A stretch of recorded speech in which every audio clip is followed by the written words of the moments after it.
మనం దేవునిలో ఉన్నాము అని అనుకుంటూ ఉంటాం. మనం భక్తిగానే వెళుతున్నాము అని మనం భావిస్తూ ఉంటాం. అది మన భావన అంతే, అది వాస్తవానికి వాస్తవం కాదు.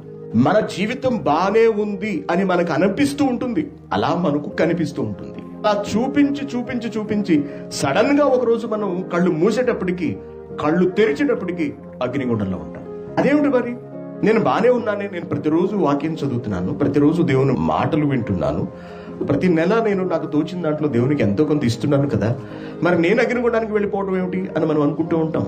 కానీ మన హృదయము మనకు తెలియకుండానే మనం వినే వాక్కులు పని చెయ్యనివ్వకుండా చేసేస్తుందండి. మనం వాక్కులు వింటున్నా, వాక్యాన్ని ధ్యానిస్తున్నా, ప్రార్థనలు చేస్తున్నా, పాటలు పాడుతున్నా, వాక్యాన్ని చెబుతున్నా, ఆ వాక్యమునకు లోబడనివ్వని స్థితిలోకి క్రమక్రమంగా మనలను నెట్టేస్తుంది. విషయం